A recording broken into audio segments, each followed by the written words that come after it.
이 시간 아는 자의 역주행이라는 제목으로 말씀을 살펴보려고 하는데요. 골목이 많고 또 그 길이 좁고 주변에 주택, 가정집들 혹은 주변 상가들로 인해 그 좁은 길이 또 차량의 통행이 복잡할 수 있는 그런 골목, 다른 말로 이면도로라고도 하죠. 일반 통행로로 지정이 되곤 합니다. 차량이 한 방향으로만 계속 가게 함으로써 그 지역의 복잡함을, 혹시 서로 마주오고 막히는 그런 복잡함을 줄이려고 하는 것이죠. 이런 일방 통행로에서 정해진 그 방향과 반대로 가면 역주행이 됩니다. 참고로 요즘에는 내비라고 길 찾는 어플 혹은 내비게이션이 차량에 직접 장착된 경우도 있죠. 이제 그 내비게이션이라는 것을 활용해서 이곳 저곳 다닙니다.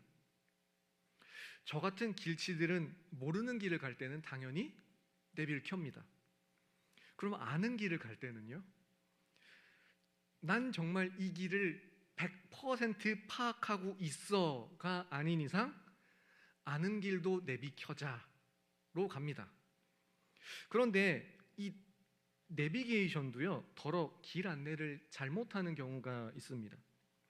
그러다 보면 이 내비게이션 속 여인의 말을 듣고 일방 통행로를 너무 당연한 듯이 역주행했다가 뭔가 느낌이 이상해요. 주변을 다시 보면 역주행을 했고 바닥에는 일방 통행 표시가 이제 닳아서 거의 다 지워져 가고 일방 통행 표지판은 저 멀리 앞에 보이거나 아니면 내비만 보고 가느라 이미 지나쳐 버린 그런 일이 생깁니다.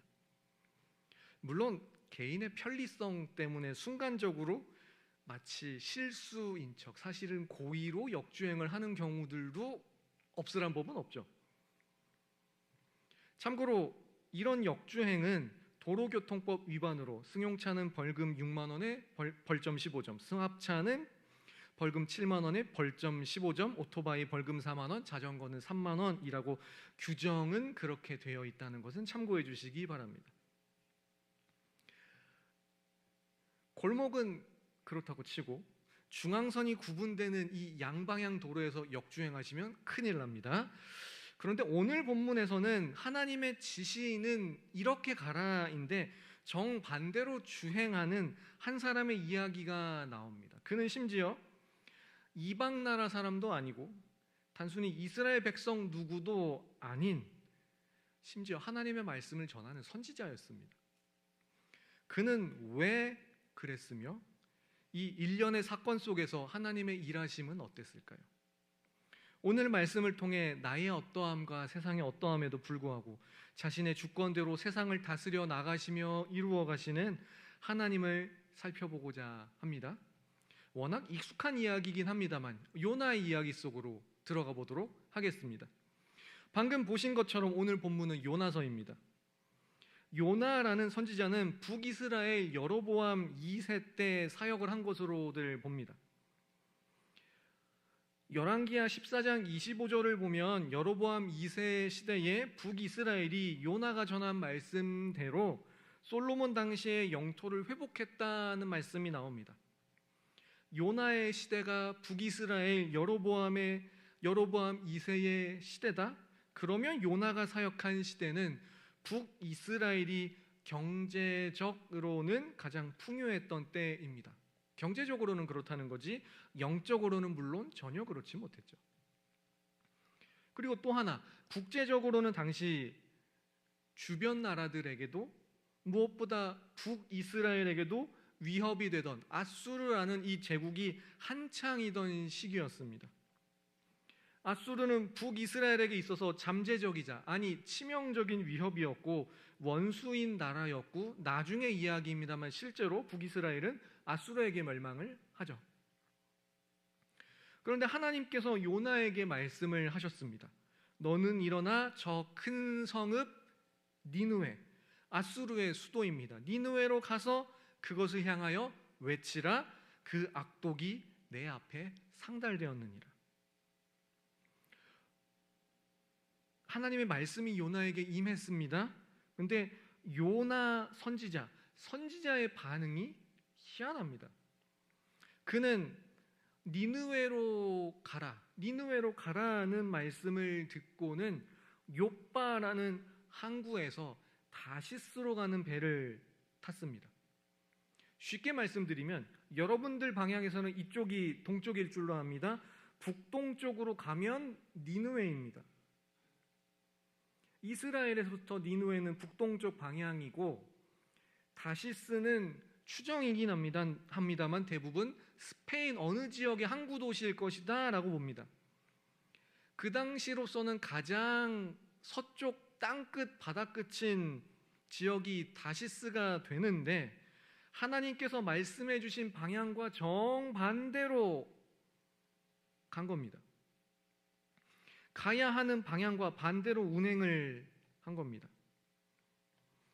요나라는 이 선지자는 차라리 하박국처럼 하나님께 질문하며 따져보는 것도 아니고 아니면 차라리 욥과 같이 하나님 왜 그러세요? 라고 항변을 해보는 것도 아니고 그냥 아무 소리 없이 반대로 가버립니다.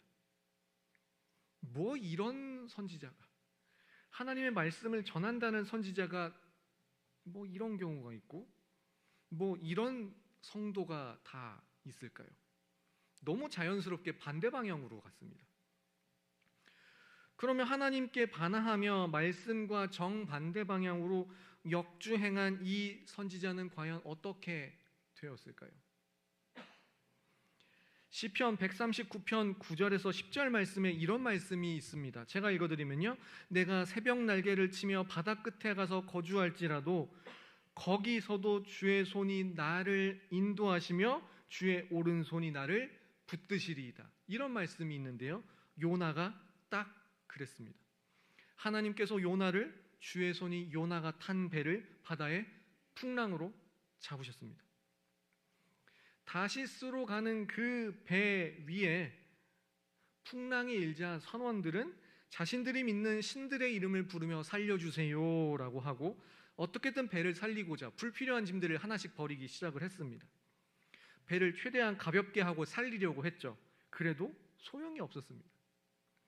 절체절명의 위기의 순간 요나는 뭐 했죠? 배 밑에서 잤어요. 선원들이 요나에게 가서 깨워서 너도 내가 믿는 하나님께 기도해라 했습니다.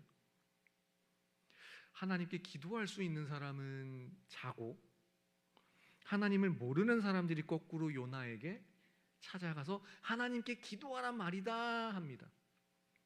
상황이 굉장히 의미심장하죠. 뒤이어 이 폭풍이, 이 죽음의 재앙이 누구 때문인가? 제비를 뽑아 가리자. 제비를 뽑았습니다. 요나가 뽑혔어요. 이때 요나의 대답이 기가 막힙니다. 요나서 1장 9절과 10절 말씀 함께 읽겠습니다. 시작. 그가 대답하되 나는 히브리 사람이요 바다와 육지를 지으신 하늘의 하나님 여호와를 경외하는 자로다 하고 그가 여호와의 얼굴을 피함인 줄을 그들에게 말하였으므로 무리가 알고 심히 두려워하여 이르되 내가 어찌하여 그렇게 행하였느냐 하니라. 아멘. 요나가 말합니다. 나는 바다와 육지를 지으신 하늘의 하나님 여호와를 경외하는 자다. 이어서 말합니다.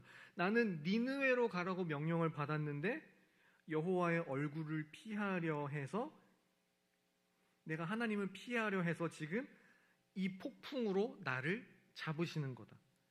주변의 사람들이 요나에게 이런 식으로 말하죠. 왜 그랬어요?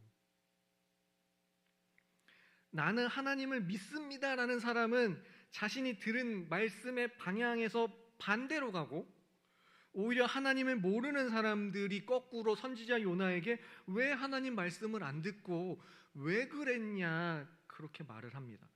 일이 점점 이상하게 흘러갑니다. 뒤이어 요나가 말하죠. 나를 들어 바다에 던지라. 그러면 바다가 너희를 위해 잔잔하리라. 사람이 자기 목숨이 걸리고 급하면 산 사람 집어 던지지 말란 법도 없겠죠? 그래도 이 배 위의 사람들은 상당히 인간적이고 인격적입니다. 인간적이라 함은 좋은 의미에서입니다. 어떻게 산 사람을 그냥 바다에 던지냐고. 다시 한번 육지로 가려고 자기들 나름대로 애를 썼습니다만 이제는 정말 안 되겠어요. 배 안의 사람들이 하나님께 이렇게 기도하며 요나를 던졌습니다. 요나서 1장 14절에서 16절 함께 읽겠습니다. 시작. 무리가 여호와께 부르짖어 이르되 여호와여 구하고 구하오니 구하오니 이 사람의 생명 때문에 우리를 멸망시키지 마옵소서. 무죄한 피를 우리에게 돌리지 마옵소서.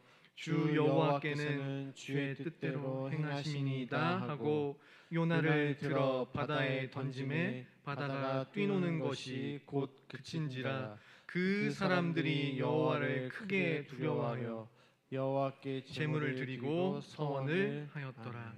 아멘.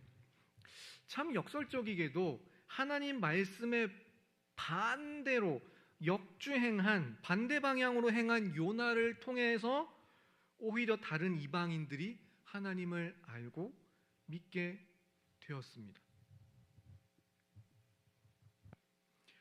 지금까지 요나 1장을 살펴보았습니다. 수요 기도회에 오실 정도의 성도님들이시라면 요나 이야기를 모르시지는 않을 겁니다.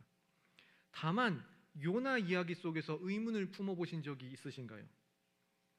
첫 번째는 요나는 왜 그렇게까지 하나님 말씀대로 니느웨로 가기 싫어했는가? 또 하나의 문제는 하나님께서는 이런 요나를 아시면서도 왜 니느웨로 가라고 하셨을까? 첫 번째 의문, 요나는 왜 그렇게까지 하나님 말씀과 반해서 니느웨로 가는 것을 싫어했는가? 이것에 대해 요나는 마치, 물론 전능하진 않죠, 사람이니까요, 전지한 것처럼 보이는 면을 보여줍니다. 다 아는 것 같아요. 요나가 하나님의 의도를 정확히 꿰뚫어보고는 그 말씀에 따르기 싫어했습니다.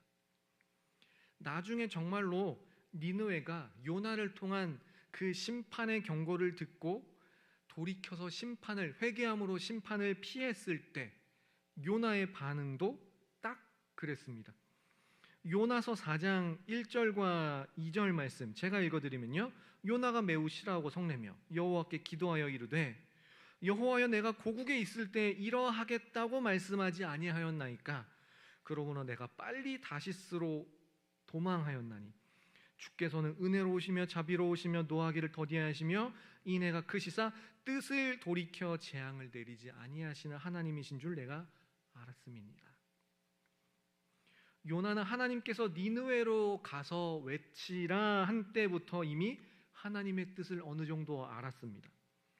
내가 니느웨로 가서 외쳐야 한다고 하나님 말씀하신 것은 심판의 말씀을 하면 듣고 돌이켜서 하나님께서 내가 마음에 들어 하지 않느니 이 아수르 사람들, 니느웨 사람들을 다시 살리시려는 하나님의 의도와 계획이 있구나. 하나님의 선민이 아닌 이방 아수르 사람들, 북이스라엘 우리 조국의 위협적인 존재, 이 사람들이 구원받고는 다시 우리나라를 또 위협한다고? 난 싫다. 아수르가 싫다. 저 아수르는 빨리 망했으면 좋겠다. 하나님 대체 왜 저 사람들 구원하려고 하시는 겁니까? 요나의 대략적인 생각이 이렇다고 보시면 됩니다. 사랑하는 성도 여러분, 우리는 말씀을 나름 생각보다 많이 압니다. 그러면 실제 우리의 삶은 그 아는 만큼, 믿는 만큼 살고 계신가요? 살아지시나요? 또 하나, 많이 아는 그것을 가지고 거꾸로 하나님께 따지고 계시지는 않습니까? 하나님, 이 사람은 왜 그런가요? 하나님, 이거는 아닌 것 같습니다. 등등으로 말이죠. 그런데 하나님을 가장 잘 알던 요나가 오히려 배의 선원 등 이방인들에게 당신은 기도해야 한다, 왜 그랬냐, 거꾸로 이방인들에게 하나님께 순종하지 않음에 대해 질책받는 것은 참 의미심장합니다. 그래서 요나보다 과거 사람이었던 솔로몬을 통해 하나님께서는 이렇게 말씀을 하셨습니다. 전도서 3장 11절 말씀 함께 읽겠습니다. 시작. 하나님이 모든 것을 지으시되 때를 따라 아름답게 하셨고 또 사람들에게는 영원을 사모하는 마음을 주셨느니라. 그러나 하나님이 하시는 일의 시종을 사람으로 측량할 수 없게 하셨도다. 아멘. 우리는 하나님을 압니다. 그래도 어느 정도 조금은 압니다. 조금 알지만 그러나 하나님에 대해 조금이 아니라 다 아는 것처럼 생각하고 행동할 때가 있습니다.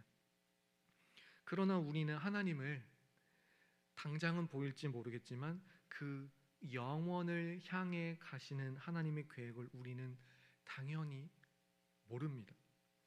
우리는 그저 한 발짝씩 내 앞에 놓인 사건, 사람, 문제 등에 대해 한 발짝 나아갈 때마다 하나씩 순종할 것들을 순종하며 나아갈 뿐입니다. 우리는 하나님의 계획을 다 알 수 없습니다. 그러면 조금 더 하나님의 계획을 생각해 보죠.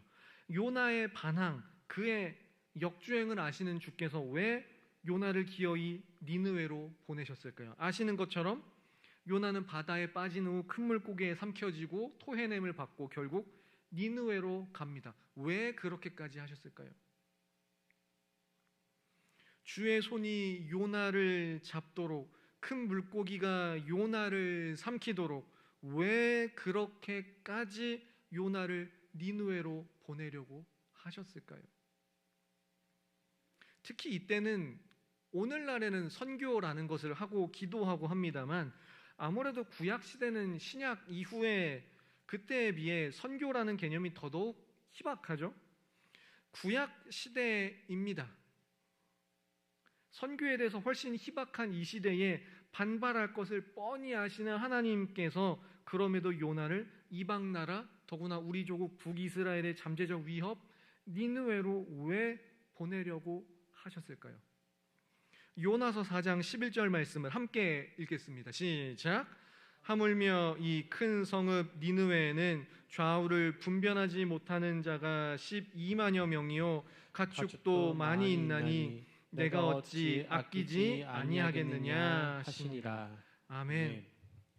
요나가 니느웨에서 하나님께 불평하며 아낀 것은 자신이 일사병에 걸리지 않도록 태양을 막아준 박넝쿨, 그 이파리였습니다.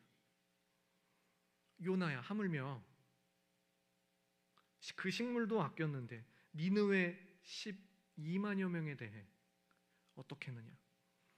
구약 시대에 하나님께서는 요나의 그 좌충우돌함을 통해 이미 이방인, 잃어버린 한 영혼을 향한 사랑, 노하기를 더디하시며 인내하시며 인도하시는 그 사랑을 하나님께서는 요나와 니느웨의 관계를 통해 이미 구약 시대부터 보여주셨습니다. 그 사랑 때문에 우리가 앞서 새생명 축제를 통해 전도했거나 전도하려고 하는 그 한 영혼이 내일 수능을 앞둔 우리의 자녀들이 나를, 우리의 자녀를, 여전히 전도 대상자인 그 사람을 꼭 붙들고 인도하시는 하나님의 그 손길을 경험하게 될 줄로 믿습니다. 아수르가 결국에는 심판을 받으며 역사의 뒤안길로 사라졌습니다만 그래도 그날이 오기까지는, 하나님의 주권의 날이 오기까지는 하나님께서는 우리를 향한 오래 참는 그 사랑을 요나와 니느웨 관계를 통해 보여주셨습니다. 말씀을 정리합니다. 요나는 하나님의 계획을 나름대로 잘 알았습니다. 하나님의 의도는 니느웨가 심판의 말씀을 듣고 돌이키게 하는 거다. 난 이게 싫다. 정반대편으로 달아나려 했으나 하나님의 손은 요나 선지자를 잡았습니다. 요나를 잡으신 하나님의 손, 니느웨를 결국 하나님의 때에 최종 심판하기 전까지는 니느웨를 다시 한번 지키신 하나님의 인자하심, 여호와의 그 열심이 우리의 인생을 붙드시고 또 다른 한 영혼의 구원을, 내일 인생을 걸고 수험장으로 나아가는 우리 모든 수험생들의 입시의 그 모든 과정도 주님께서 붙드실 줄로 믿습니다. 다만 우리는 우리 앞에 놓인 한 걸음을 우리의 동역자들과 함께 기도하며 순종할 뿐입니다.